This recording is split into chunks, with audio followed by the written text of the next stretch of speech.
घड़ाते नहीं चलेगा। हमारी टांग और कमर नहीं तोड़नी है। हम आते क्या है भाई। गुरु कौन है? बोलो पंडित श्री राम शर्मा आचार्य। अच्छा कोई गुरु इसलिए कोई ऐसे गुरु जी कोई नहीं बोलना। हम आपके भाई 10 बार कह रहे हैं 100 बार कह रहे हैं भाई आपके, इसके अलावा कुछ नहीं। श्रीमान हेमंत जी भाई साहब,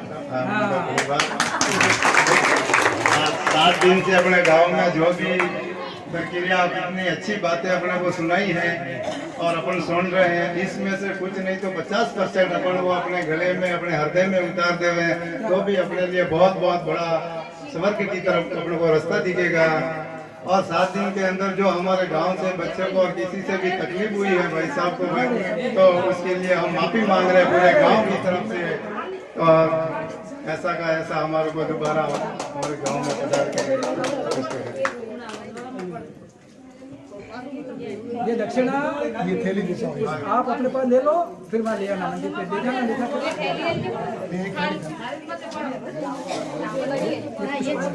भारत माता की जय। गायत्री माँ की जय। सरस्वती माता की जय। तो इस विद्यालय प्रांगण में जो कथा चली 7 दिन तक, वो अपन ने बड़े आनंद के साथ में सुना।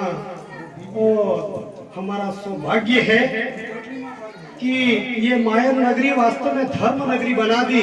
और कई बार ऐसे आयोजन कार्यक्रम हुए, पर उससे कुछ और बढ़कर जो आनंद आया और आनंद देने वाले भाई साहब की क्या गुणगान करें।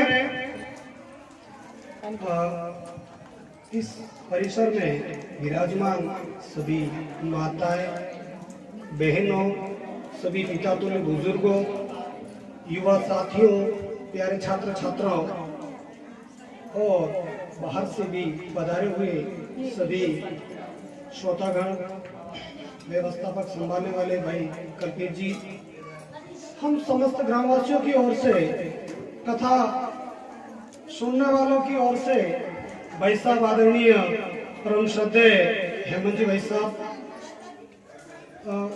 को हमारी सबकी तरफ से मंगल शुभकामनाएं। बहुत बहुत आपने हमको वो मार्ग दिखाया जो अंधविश्वास, जितना अंधविश्वास को क्या कहें, इतना आपने हमको बिल्कुल खुलकर दिखाया, सड़क पर चलते हुए दिखाया, आंखों के सामने लाके दिखाया, ऐसे ऐसे प्रवचन देकर अपने को लाभान्वित किया है। तो कभी कभी कहा है कि जननी जने तो ऐसा जन के दाता के सूर, जननी जने तो ऐसा जन के दाता के सूर, नीतर रहते अमर वाजनी मत गवाजे। एक माँ के लिए भक्ति कर रहे हैं, माँ गायत्री की उपासना आप गांव गांव में हर व्यक्ति के दिल में उतारने का प्रयास किया है आपने। कहा है गीत के माध्यम से कि दीप से दीप जले, एक दीप से असंख्य दीप जल रहे, एक दीप से असंख्य दीप जल रहे, कौन लो बुझा सके आंधी हो में जो जले। तो आदरणीय भाई साहब ने वो काम किया है, वो दीपक, वो ज्ञान, वो समझ, वो बुद्धि अपने अंदर उतारने का प्रयास किया। और साक्षात जो अपन जिस अंधविश्वास में जी रहे हैं उसको दूर करने का बहुत प्रयास किया। हर घर तक पहुंचे, हर घर तक चूल्हे तक पहुंचे हैं कि हर घर में उजाला हो जाए। ऐसा नहीं कि इस गांव में कोई घर बच जाए, इस पूरे परिवार के अंदर आनंद सा जाए। और वो आनंद कैसे साएगा उसको समझाने का प्रयास किया। एक छोटी सी बात को मैं बताऊंगा, समय तो कम होगा। छोटी सी बात को भाई साहब ने बताया, वैसे में एक छोटी सी बात है और उसको क्या करना है। आपने पहले सुना होगा, एक माता अपने बच्चों को जन्म देती है। जन्म देने के बाद में बहुत सारे अपने माता पिता अपने बच्चों को बड़ा प्रेम से रखना चाहते हैं और उसको बड़ा खान पान रहन सहन अच्छा सिखाते हैं। तो ऐसा ही करते करते एक बच्ची होती है तो मम्मी कहती है कि बेटा ये काम कर लो। हाँ हाँ हाँ करूँगी मम्मी, मैं तो आपने कह दिया ना क्या है, मैं पढ़ाई कर रही हूँ और कॉपी कागज पे लिखते जा रही हूँ। तो बेटा मेहमान आ गए, ये करना, अच्छा खाना बनाएंगे तो क्या करेंगे? अरे मम्मी आप जो भी बोलते हो उसको मैं लिख दूंगी कागज पे। ऐसा करते करते बेटी बड़ी हुई और मम्मी ने बता दिया कोई बात नहीं, मम्मी करने वाले हैं, पापा करने वाले हैं, तो काम सारा हो जाएगा। तो घर में मेहमान आ गए, हलवा कैसे बनाएंगे? तो बेटी ने लिखना शुरू कर दिया। तो क्या करना है? कढ़ाई लेनी है, चूल्हे पे रखनी है, उसमें घी डालना है, आटा डालना है, चम्मच लेके हिलाना है, ये तैयार हो गया हलवा। बेटी ने लिख दिया कागज पे। एक दिन बेटी की शादी हो गई, बेटी गई ससुराल में। अब वही मम्मी पापा सब मेहमान गए और सासू ससुर ने कहा बेटा अपने सब कुछ है अंदर, खाना बनाने का, हलवा बनाने का सामान रखा हुआ है, तो ऐसा करो कि हलवा बना के ले आओ। बेटी ने अब बहू सास ससुर जी सब देखे बेटी का अंदर बना रही है अपना हलवा। अब उसने कागज निकाला जेब से और देखा कितना ग्राम क्या डालना है, तेल डालना है, घी डालना है और कढ़ाई रखनी है, सब कुछ कागज में लिखा वैसा का वैसा। और बाहर वाले इंतजार करते रहे कभी आएगा हलवा, कभी आएगा हलवा। जाके देखा तो आगे पीछे हो रही थी, क्या बात है, चम्मच से हिलाया। अब तो चम्मच से हिलाया तो आटा का आटा ही दिख रहा है, तेल का तेल दिख रहा है, कुछ तैयार हुआ नहीं। आगे पीछे फिर देखा और कहते हलवा तैयार हुआ नहीं। बाहर आके देखा, परोसा तो भाई कासा का कच्चा ही है, आटा जैसा है वैसा का वैसा। कहने का भाव ये है, क्या बात नहीं, कभी चूल्हे में आग जलाई नहीं, गैस पे आग जलाई नहीं। तो कहने का भाव ये, कहा तो सब कुछ, भाई साहब ने सब कुछ बताया, अपने को क्या कहा है, तुम प्रैक्टिकल काम करो। एक घर के अंदर एक झाड़ू होता है, सुबह से अपन उससे झाड़ू कितना काम करता है, घर के अंदर कोने कोने में सारा कचरा निकालते हैं। तो एक कहने का भाव ये है, अपने को ये काम लागू करना है, अपने घर परिवार में उतारना है। अंधविश्वासी ढोंगी खूब आएंगे, खूब आए चले गए, पर अब मुकाबला करना है, उससे मुकाबला करना है। अपने घर में छोटे छोटे बच्चे भोजन करने के बाद में घंटा आधा घंटा जरूर निकलना चाहिए। कोई होटली पे बैठे हैं, सड़क पे हैं, 5 जने बैठ गए, तो ये जो कथा में जितनी बातें सुनी है वो वहां उतारने का प्रयास करना है। तो कथा में अच्छी अच्छी बातें सुनने मिली, हम सब प्रयास करेंगे। हम भी अपन सब एक कथा श्रोता हैं, सुनने वाले हैं, और भाई साहब ने जो बातें की उसका हम सब प्रयास करेंगे इसको अंदर उतारने की। एक छोटा सा गीत है, तो मैं 2 पंक्तियां सुना देता हूँ, आप सब बोलने का प्रयास करेंगे। एक बार मैं बोलूंगा, आप सब बोलेंगे। कंचन वाली काया से लानी आया पामड़ा,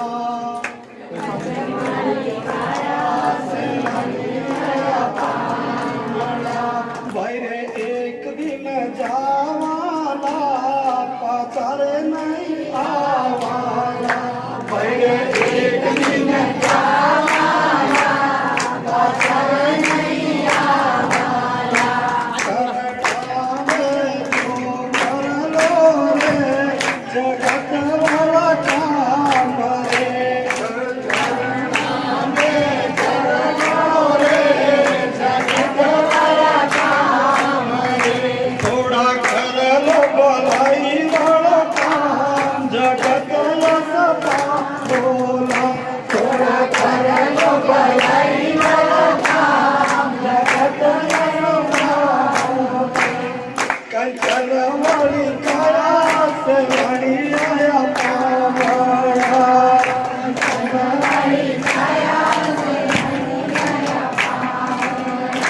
भाई रे एक दिन जावाला पाचारे नहीं आवाला, एक दिन जावाला पाचारे नहीं आवाला।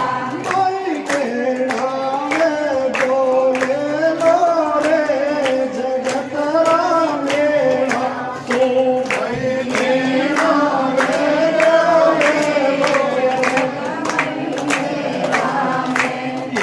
बेड़ा बिछड़िया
आदरणीय नंगजी भाई साहब और जीवराज जी भाई साहब को बहुत बहुत आभार।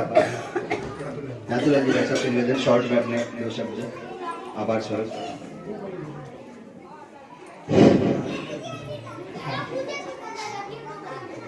आदरणीय गुरुदेव को नमन। हमारे प्रेरणा के पूंज भाई साहब और इस गायत्री यज्ञ में स्वागत। आदरणीय भाई साहब हेमंत जी और इनके श्रीमती जी वनिता दीदी जी, आप एक बहुत बड़ा कदम या प्रेरणा लेकर के चले हैं कि लोगों में ऐसी अलग जगह जाए, ऐसी भावना जगह जाए, उनके अंदर अच्छे गुणों का समाज इनका जो इनकी बात है। हर कदम हमने बहुत सारी, इन्होंने इतने भाव व्यक्त किए, बहुत सारी कहानियां सुनाई, बहुत सारी कथाओं में ऐसे प्रसंग आए। इनके कहने का एक ही तात्पर्य है, व्यक्ति अपने खुद में सुधार कर ले, अपने खुद में सुधार कर ले तो दुनिया स्वतः सुधर जाएगी। अगर हर व्यक्ति अपने कदम कदम पे सुधार कर ले। भाई मेरे को जैसे एक इन्होंने बात कही है कि जैसे मेरे को बहुत गुस्सा आ रहा है तो मैं मेरे गुस्से को यहाँ पर आज त्याग दूं, तो आज के बाद में मेरे ऊपर भी पहाड़ भी गिर जाए मैं उसको त्याग कर दूंगा, मैं किसी के सामने उसको नहीं लाऊंगा। अगर हमने इस प्रकार से 12 महीने में एक हमारी कमी को निकाल दिया। मैं आपको बता रहा हूं, मैं यहाँ से केदार गया, यात्रा में गया, मैंने एक नीचे से प्रण लिया, मेरे मिसेज भी साथ में थे, हम दोनों नीचे से गए। मैंने इनको नीचे ही बोल दिया कि आज के बाद में मैं चाय नहीं पीऊंगा, भले मेरा गर्दन भी कट जाए तो मैं चाय नहीं पीऊंगा। नहीं पी, मैंने चाय छोड़ दी। उसका सबसे बड़ा फायदा हुआ, मेरे पेट में बहुत सारी कब्जी रहती थी, वो कब्जी मेरे से दूर हो गई। बहुत बड़ी बीमारी थी मेरी। यानी कि आप अपने शरीर से कोई भी ऐसा जो आपके लिए घातक है, नुकसानदायक है, या आपके किसी भी प्रकार से आपको नुकसान पहुंचा रहा है, तो उसको थोड़ा सा अपने से हटा करके रख दे और ये अपने मन में धारण करना पड़ेगा। मेरे माँ है, उनको चाय पीने की आदत है। चाय मैं उनको कहता हूँ आप चाय मत पियो, तो भी उनको पीने की आदत है। और आदत जब उनको एसिडिटी हो जाती है, गैस हो जाती है, मैं यहाँ से डॉक्टर के पास में लेके जाता हूँ, डॉक्टर के सामने कहते हैं आज के बाद में कभी नहीं पीऊंगी। और घर आते ही हमारे घर वाले चाय बनाते हैं, भाई साहब ले लियो, तो फटा को ले लियो। ये सब कुछ हमारी भावनाओं पर निर्भर है। हम हमारी भावनाओं को दमन करना पड़ेगा, उनको अंदर से पीटना पड़ेगा और मन ही मन उनको ठोकेंगे, मन ही मन उनको पीटेंगे तो हमारे में स्वतः सुधार आएगा, अन्यथा हमारे में सुधार आने वाला नहीं है। यानी कि हमारी भावनाओं को खूब अपने को रोकना है, हमारे समय को रोकना है। समय हो रहा है भाई साहब का, बार बार घड़ी देख रहे हैं, मैं समय ज्यादा नहीं लेना चाहता हूँ। आप लोगों ने हमारे को 7 दिन तक किसी रूप में किसी व्यक्ति ने इस कार्यक्रम को सफल बनाने में सहयोग दिया है, उनका बहुत बहुत आभार, बहुत बहुत धन्यवाद। जय भारत।